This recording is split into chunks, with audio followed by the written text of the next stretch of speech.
gosto de falar, né? Quase todas as ministrações eu gosto de falar sobre o amor e a graça do nosso Deus, que se dá pelo sacrifício dele. Mas hoje em especial, né? Amém. Podemos adorar ao nosso Deus aqui juntos, porque ele nos resgatou. Amém? Quem tem poder sobre o pecado e o seu amor é poderoso, o Rei da Glória, o poderoso Deus. A terra treme com sua voz e nos deixa maravilhados, o Rei da Glória, o poderoso Deus. Maravilhosa graça, teu amor que não falha, tomou meu lugar,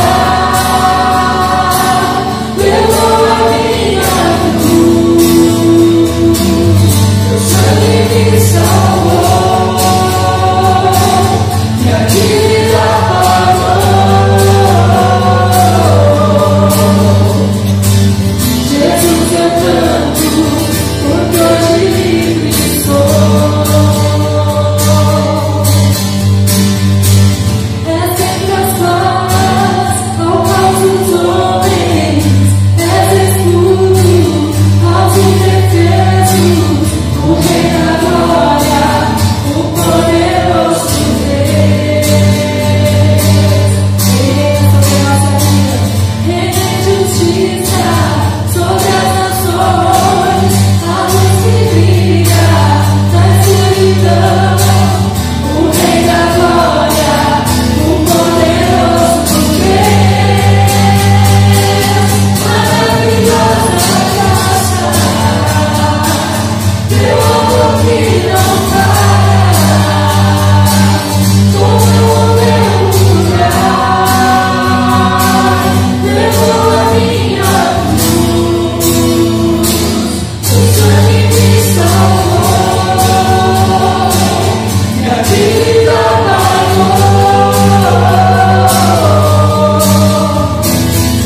Jesus, eu canto, porque hoje livre sou. Digno Cordeiro de Deus, digno Cordeiro que a morte venceu, digno Cordeiro de Deus, digno Cordeiro que a morte venceu, digno Cordeiro de Deus, digno Cordeiro que a morte venceu, digno Cordeiro de Deus, digno Cordeiro que a morte venceu.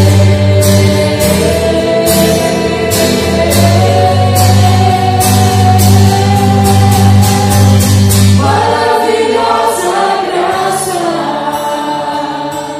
teu amor que não falha, levou seu lugar, levou sua dívida, levou a minha cruz, teu sangue me salvou, minha dívida pagou, ele nos fez livre. Jesus, eu canto, porque hoje livre sou. Aleluia, nós te louvamos, Senhor. De fato, no devido tempo, quando ainda éramos fracos, Cristo morreu por nós. Dificilmente haverá alguém que morra por um justo. Embora pelo bom homem, talvez alguém não tenha coragem de morrer. Mas Deus demonstra seu amor por nós. Cristo morreu em nosso favor quando ainda éramos pecadoras. Não importa o seu pecado,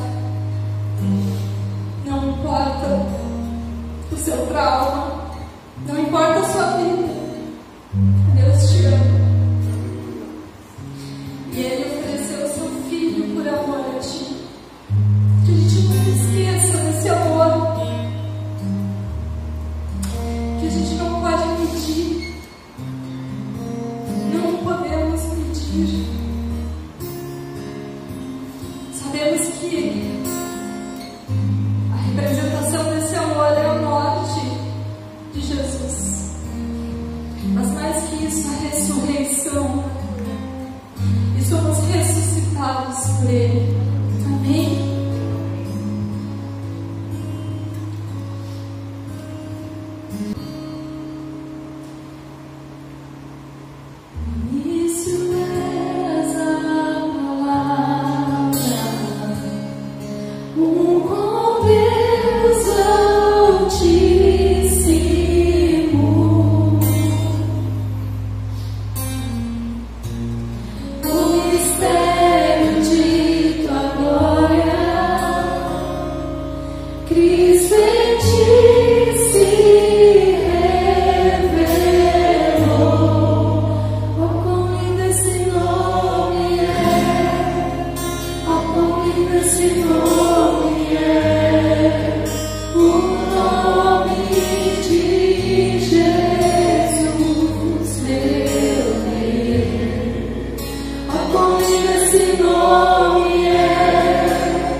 Proclama tua voz.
no nosso coração, no teu coração.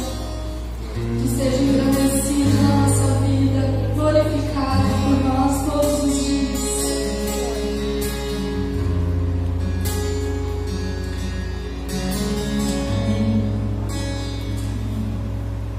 Podem sentar.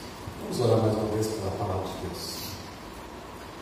Bondoso Pai, queremos agradecer por esse tempo tão especial, Senhor, de dia de Páscoa, e podemos oferecer esse culto ao Senhor. Tu és o nosso Deus, nós declaramos todos os dias que Tu és o nosso Deus, o nosso Salvador, e é um prazer, um privilégio podermos oferecer esse culto a Ti, Senhor, de gratidão, de amor, de reconhecimento de tudo que Tu tens feito na nossa vida. Nós Te glorificamos, Te adoramos, porque nós somos Teus filhos, filhos amados. E queremos, ó Deus, que o Teu Espírito Santo venha continuar falando no nosso coração, como tem ministrado na nossa vida. Nós adoramos a Ti nos cânticos e somos ministrados com o Teu Espírito, com força, com alegria, com amor maior ainda a Ti, Pai. Obrigado, Senhor, porque o Senhor tem derramado amor em nossos corações, de maneira que ficamos até constrangidos de tanto amor por nós. Obrigado, Senhor. Abençoa essa palavra, ó Espírito Santo, age em nossos corações. Em nome de Jesus. Amém. Amém.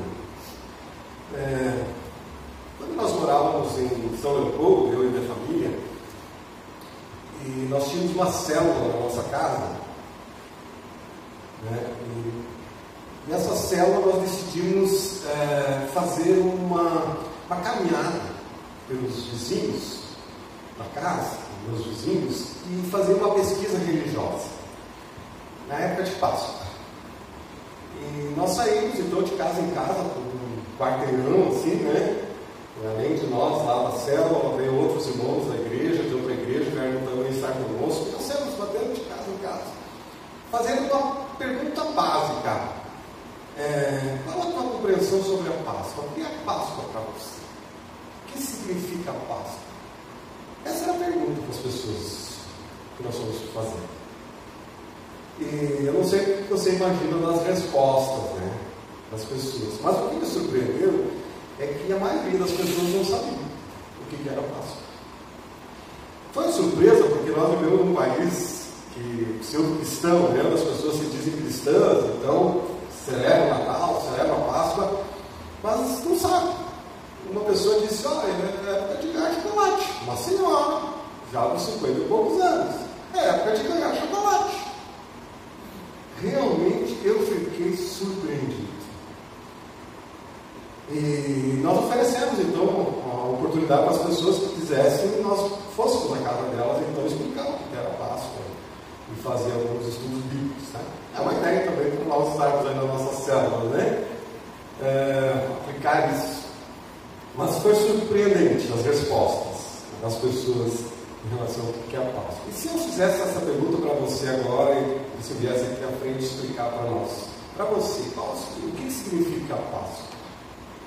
Não vou perguntar, tá? Não quero constranger ninguém aqui na frente, né? Aliás, quando a gente fez a pesquisa, eu não esperava uma resposta teológica, né? Fundamentada na Bíblia, cheia de... nem de vocês, eu espero muita profundidade teológica em relação ao sentido da Páscoa, o significado da Páscoa, da primeira Páscoa, da Páscoa de Jesus, né? Então não espero isso de vocês, né?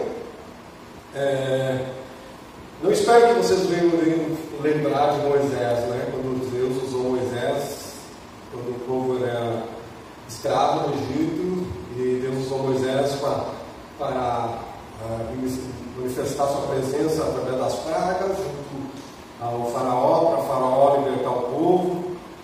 E Deus colocou como uma praga a morte do primogênito, né? O anjo da morte passaria sobre o Egito, e o filho mais velho iria morrer de todas as pessoas por onde o anjo passaria. Mas as pessoas tinham uma alternativa, elas deveriam matar um cordeiro, né, imolar, perfeito, deveriam pegar uma parte do sangue, passar nos umbrais, do lado de fora da casa, né, e deveriam reunir a família então e assar aquele cordeiro, e ter ervas amargas, e ter um pão sem fermento, fazer aquela ceia pascal. Então o anjo veio e nas casas onde não havia aquele sinal, a casa não estava, vamos dizer assim, protegida, o anjo entrou e o filho mais velho morreu. E não somente o filho mais velho, mas o animal também. Então houve uma mortandade assim, um choro naquela nação, um pranto coletivo, as pessoas saindo das ruas gritando: meu filho morreu, o outro: meu também, mas... E os israelitas que seguiram a orientação de Moisés tiveram a sua família protegida, o primogênito não morreu. E quando você vai ler, o faraó então por fim vai libertar o povo, né? Só que essa Páscoa de Moisés, depois ela vai ser então recomendada por Deus que ela fosse praticada anualmente como uma festa da Páscoa, para eles lembrarem do que tinha acontecido e contarem para as outras gerações do que tinha acontecido, que não foram eles que se libertaram da escravidão, foi Deus, não foi nem Moisés, foi Deus, foi intervenção divina naquela libertação. Então os descendentes foram ouvindo, né? E chegou a Jesus, porque era um prenúncio do que Deus ia fazer, a vinda do Cordeiro de Deus, que morreria então na cruz, o sangue derramado na cruz é que Ele nos dá o perdão dos pecados e nos livra do anjo da morte eterna, podemos dizer, né, nessa comparação. E aí então Jesus é a nossa Páscoa, nós celebramos a Jesus. Em resumo, é isso, né? Lembrando vocês, tá? Onde, simplificando, né, a palavra Páscoa de passagem, o anjo passa por cima, né? O anjo passa, onde vê aquela marca, ele poupa a vida das pessoas. Assim você tem a marca do Espírito Santo, né? Glória a Deus, nós somos poupados, nós somos livres, somos selados para a eternidade. Então assim se cumpriu o plano de Deus. Cristo nos livra da escravidão do pecado, né? E nos dá uma nova vida. Passamos da morte eterna para a vida eterna. Cristo é a nossa passagem, né? Ele nos leva para a eternidade. O texto que eu compartilhei com vocês hoje, no grupo, né, do 1 Coríntios 5, diz: a nossa festa da Páscoa está pronta, agora que Cristo, nosso Cordeiro da Páscoa, já foi oferecido em sacrifício. Então vamos comemorar a nossa Páscoa, amém? Vamos comemorar a nossa Páscoa. Eu vi muitas pessoas, aliás, lá no meu convívio, várias pessoas com seus ovos de chocolate, né? E não sei se você ainda mantém essa tradição. Alguns assim está difícil ter ovo de chocolate, para ter que voltar à prática antiga do ovo com cri-cri. Quem viveu isso? Eu vivi isso na minha infância, depois das nossas filhas, pegar o ovo, guardar a casca, pintar, a Ivônica é artista, né? Mas na escola a gente aprendia isso, né? Na escola a gente aprendia isso também. E agora não dá mais ovo de chocolate para ficar, mas o ovo de cri-cri, né? Daí ganhava um cestinho, nós fazíamos com as gurias lá de procurar os ovos e tal. Mas na verdade tem um sentido também, né? O ovo é um simbolismo do túmulo vazio, né? O túmulo vazio. Na verdade o simbolismo tem um simbolismo nessa prática, né? Do ovo como túmulo, e o coelho, no caso, é a questão da multiplicação dos discípulos, né? Que nós devemos multiplicar discípulos. É uma coisa meio forçada, eu acho assim meio esquisita, mas é o que dizem aí, né? Enfim. Mas a oportunidade é a gente explicar para os filhos também o verdadeiro sentido da Páscoa, né? E sentar e dizer: ok. E você, se quiser abrir a Bíblia aí, Marcos 16,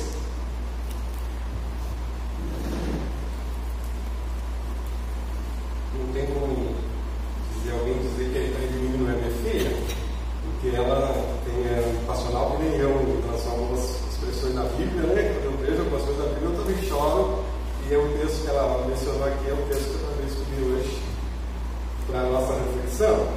Marcos 16, ela leu acho que Lucas, se não me engano. Mas vamos ver Marcos 16 aí, tá bom?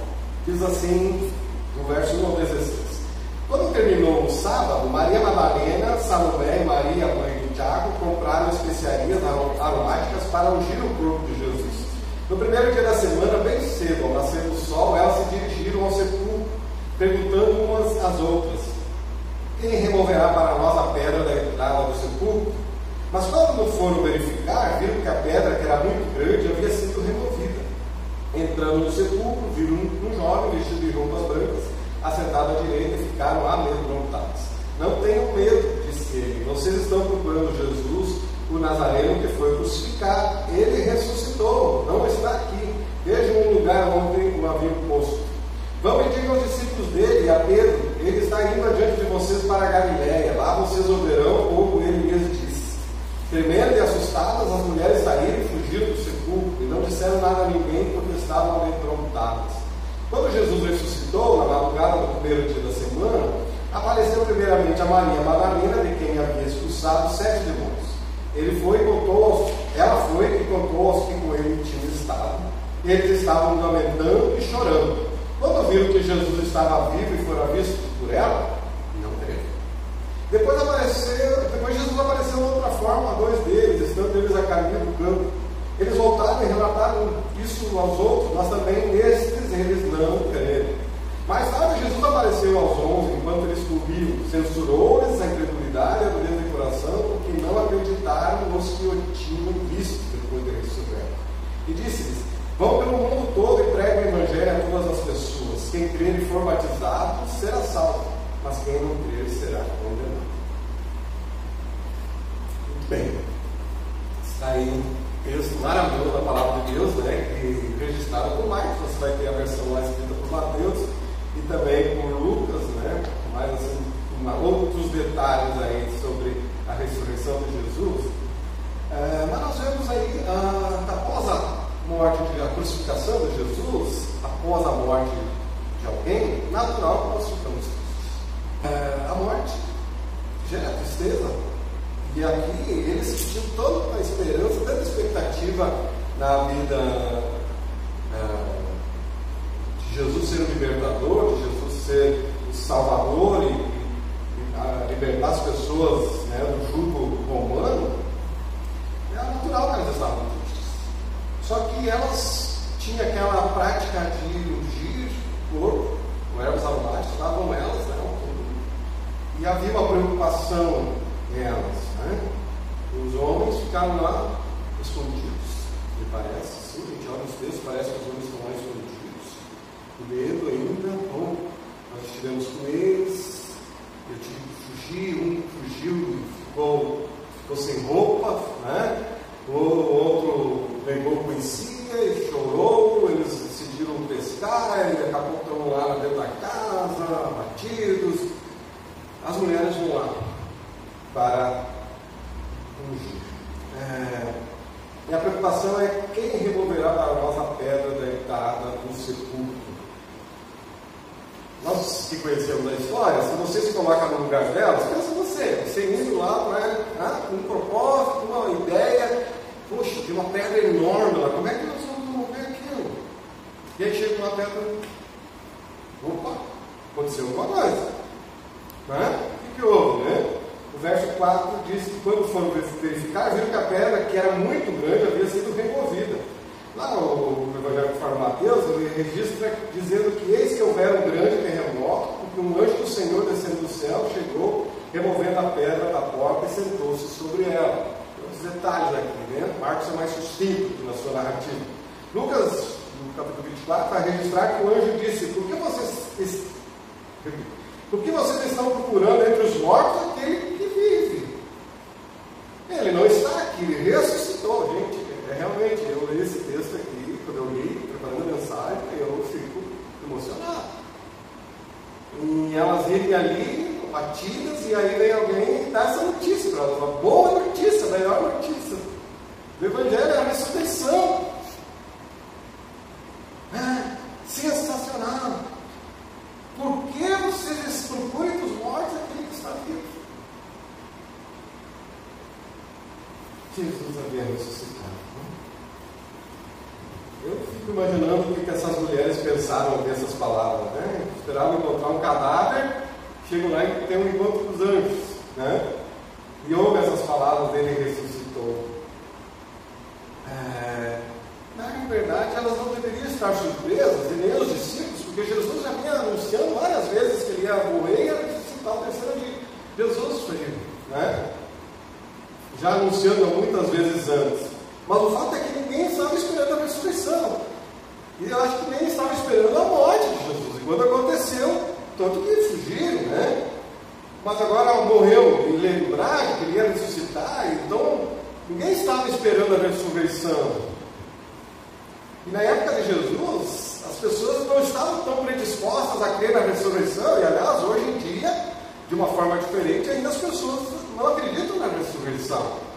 Você vai falar sobre a ressurreição para as pessoas, né? Alguns creem em outras teorias, reencarnação e outras, né? Que não existe nada, vida depois da morte. Na época, os gregos acreditavam uma coisa, os judeus acreditavam outra, então havia alguns bloqueios em crer na ressurreição, né? Eles tinham razões diferentes do nosso contexto, é verdade. Mas agora, quando a gente lê a narrativa de Marcos, é interessante que Marcos ele vai pontuando aqui o valor das mulheres ali, né?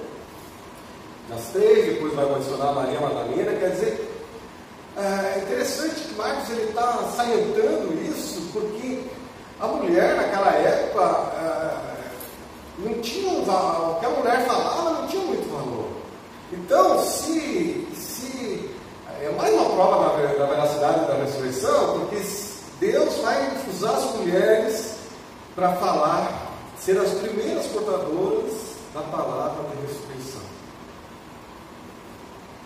Então, se alguém quisesse convencer de algo falso, não usaria as mulheres, porque estaria em descrédito, né? Mas Deus, na sua sabedoria, vai usar as mulheres para anunciar que Jesus havia ressuscitado, né?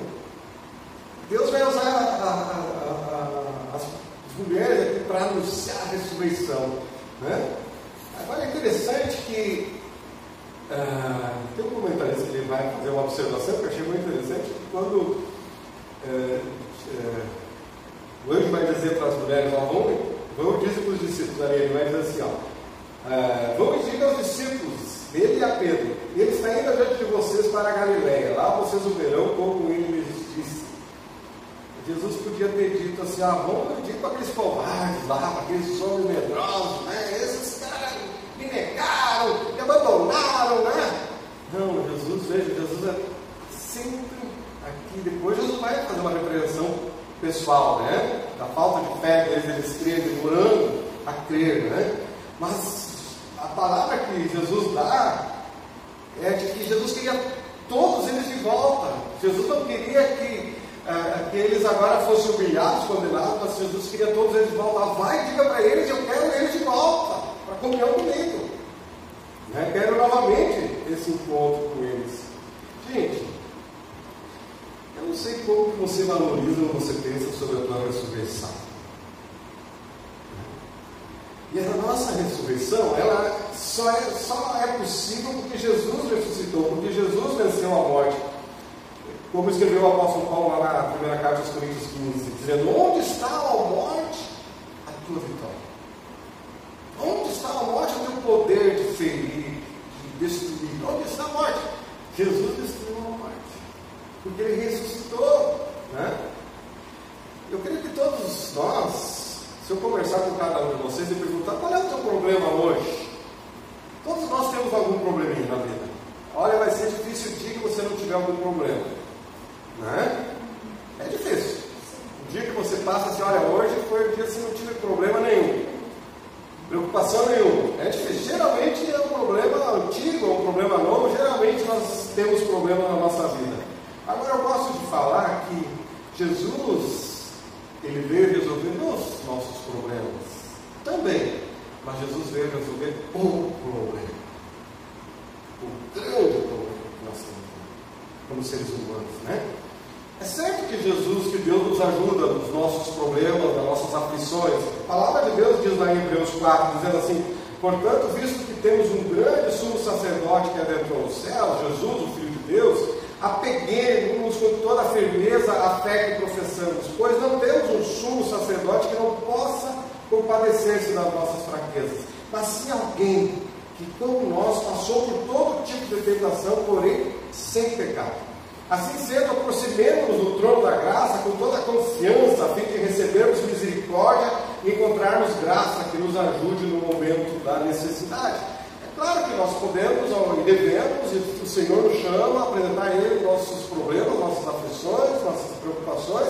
É um Deus de milagre, um Deus que cura, um Deus que restaura. É fato. Mas Jesus veio resolver o problema principal, né? Onde podemos afirmar que a Páscoa é a solução de Deus para o nosso principal problema.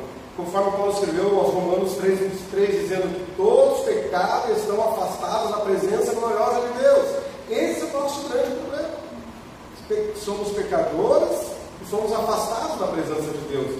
O nosso principal problema é o pecado, e a consequência do pecado é a nossa morte. Conforme Paulo escreveu em Romanos 6:23, dizendo: o salário do pecado é a morte. Esse é o nosso problema, o pecado que gera a morte. Os outros problemas que nós temos no dia a dia, diante da eternidade, eles são insignificantes. São importantes, sim, para o nosso dia, é dor, é sofrimento, é angústia, e Deus é um Deus de cura, um Deus que consola, um Deus que fortalece. Aleluia! Né? Mas o problema principal que ninguém poderia resolver, Jesus resolveu. O texto revela o nosso grande problema, que nós somos pecadores afastados de Deus, merecedores da morte eterna. Esse é o nosso grande problema. Ou seja, a solução do problema é impossível a qualquer ser humano para o mundo. Precisou Deus se tornar um ser humano, então morrer na cruz, ressuscitar e salvar todos os que querem ser salvos. Deus não manda ninguém para o inferno. A pessoa, por ser pecadora, vai para o inferno. E a pessoa que quer ir para o céu, quer mudar o seu destino da eternidade, precisa crer em Jesus. Precisa crer em Jesus. Romanos 3:24 vai dizer: mas pela sua graça, Deus aceita todos por meio de Cristo Jesus, que os salva. Todos, né? Querem, são salvos. Romanos 6:23 diz que o dom gratuito de Deus é a vida eterna. Deus nos dá a vida eterna de graça. Somos merecedores do inferno porque somos pecadores. Mas Deus nos dá a vida eterna por amor da sua graça. O que nós precisamos é aceitar, é crer. Veja o nosso texto principal, os últimos 2 versículos ali de Marcos 16, que diz assim, 15 e 16: e disse-lhes: vão pelo mundo todo e pregam o evangelho a todas as pessoas. Pregar a todas, mas aí vem a opção das pessoas. Quem crer e for batizado será salvo, mas quem não crer será condenado. Não é Deus que condena ninguém, a pessoa por não crer é condenada. Já estamos condenados. O que agora Jesus assume a nossa condenação e nos declara absolvidos. Porque Ele foi condenado e pregou lá na cruz a nossa culpa, a nossa carta de nossa condenação, né? E de lá nós saímos absolvidos. Tem uma pergunta muito boa nessa questão de justiça, né? Então, aqui está diante de você, e acredito que todos aqui, vocês creem em Cristo e são salvos, mas quantas pessoas não creem e serão condenadas? O que nós temos que pensar é que elas não sejam condenadas porque nós não falamos para elas de Jesus.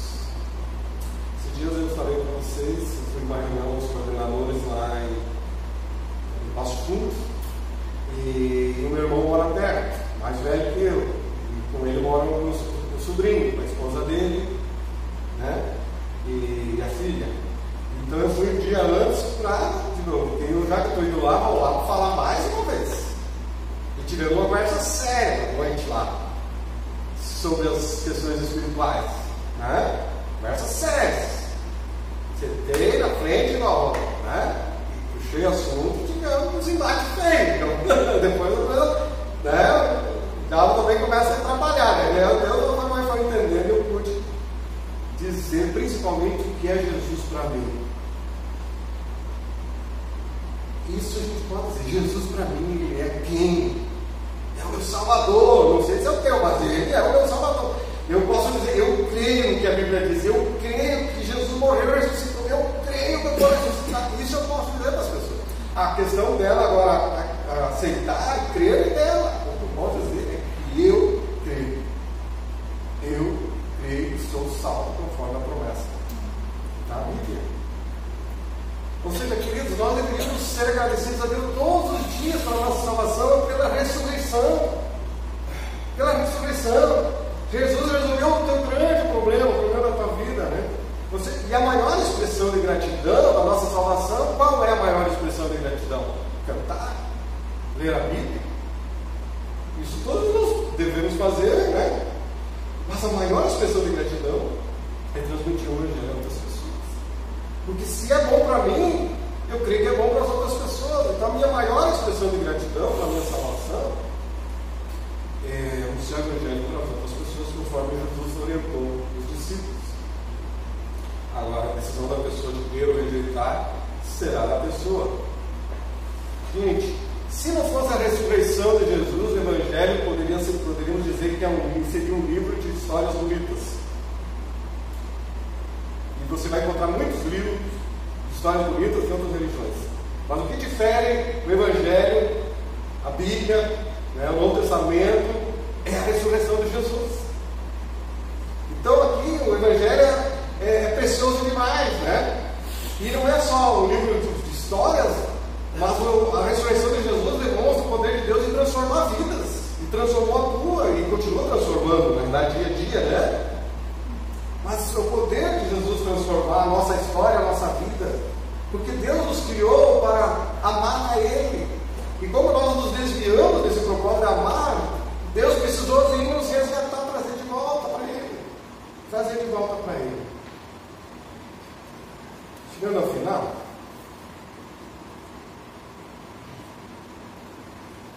o Evangelho de Jesus é a boa notícia de salvação. O Evangelho é a boa notícia. E a boa notícia no Natal, nós dizemos, temos uma boa notícia, boas novas. Jesus nasceu na cidade de Belém. Mas essa boa notícia não é só o nascimento. A boa notícia é que nós temos que completar ela. Nós não podemos só dizer que Jesus nasceu, nós temos que dizer para as pessoas que Ele viveu na terra, que Ele morreu na cruz, que Ele ressuscitou e que Ele vai voltar um dia. Essa é a boa notícia completa, a notícia completa do Evangelho do Senhor Jesus, que nós devemos transmitir para as pessoas, né? Um dia essa boa notícia será completada, plena, quando nós seremos glorificados, teremos um novo corpo. Deus não nos destinou a um túmulo gélido lá, né? Ficar numa tumba. Deus nos destinou à ressurreição. Um dia, vamos dizer assim, a pedra do teu túmulo vai se mover e você vai ressuscitar. Aleluia, né? Um corpo transformado. E a minha história é de uma senhora que ela, num acidente, aos 17 anos, ela ficou paralítica. E então ela precisava de uma cadeira de rodas. E ela ia para os cultos, e ela se converteu, ela ia para os cultos na cadeira de rodas. E disse que ela estava num congresso, e o pregador falando, e chegou o momento que o pregador pediu para as pessoas todas se ajoelharem. Eu já fiz isso quantas vezes, vamos nos ajoelhar, gente, né? E o pregador disse, vamos nos ajoelhar. E ela não podia sair da cadeira e se ajoelhar. E aquilo, de certa forma, deu um constrangimento a ela, mas ao mesmo tempo deu uma tristeza a ela, que ela não poder se ajoelhar. Talvez alguns de vocês ainda não podem, mesmo no caminho, tem dificuldade. Ela não podia, né, se ajoelhar. E aquilo deu uma tristeza dela. Mas enquanto estava tendo aquele momento, o Espírito Santo ministrou no coração dela, e ela lembrou que essa paralisia dela não poder se ajoelhar é temporária. Porque um dia ela terá um novo corpo, e ela estará então igual a todos. Nesse momento aqui na terra, ela não podia pular, ela não podia dançar. Mas haverá um dia em que ela celebrará as bodas do Cordeiro, e ela vai dançar e vai celebrar Jesus na eternidade. Então essa esperança, essa percepção da ressurreição de todos nós, né? Temos que lembrar dessa nossa ressurreição, e ela não será só um momento, mas durará para a eternidade, né? E você vai poder celebrar com Jesus. Se você hoje tem dificuldade de lidar com dores no teu corpo, um dia isso vai acabar. E você vai poder ter um novo corpo transformado. Se hoje você sofre de solidão, né?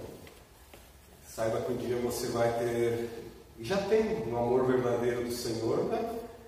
E todos nós teremos então esse amor preenchendo as nossas vidas para a eternidade.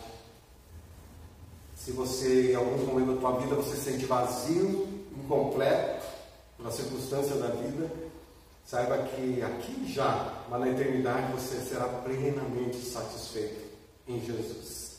A nossa esperança é Jesus, a nossa Páscoa é Jesus, é Ele que nos garante a vida eterna, e a Ele nós devemos celebrar e vamos reconhecer, porque se Ele vive, eu posso crer no amanhã que Ele cuida de mim. Amém? Deus enviou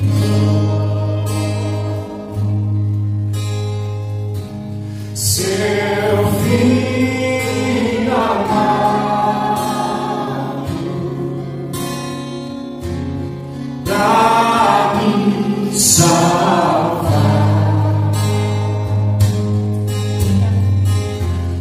e perdoar.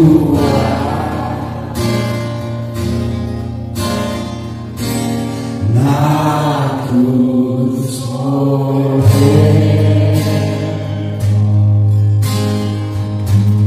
por meus pecados,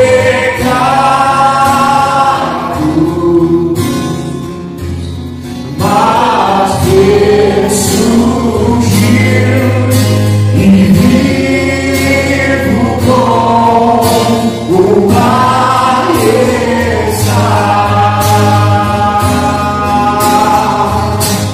Porque Ele vive,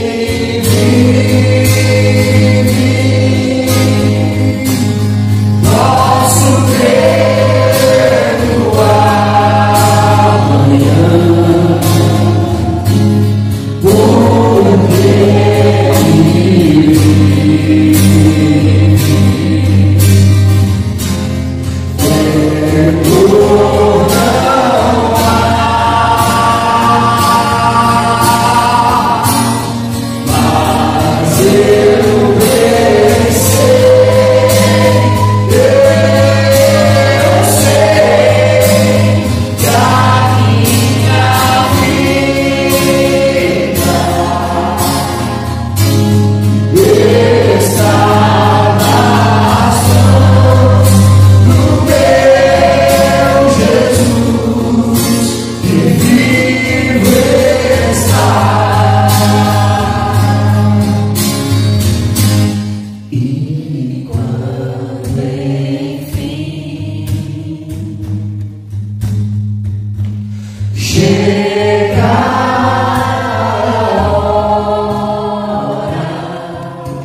Páscoa, que a alegria da ressurreição de Jesus seja sempre cheia no teu coração de paz e de esperança. Amém? Deus abençoe a todos nós. Amém.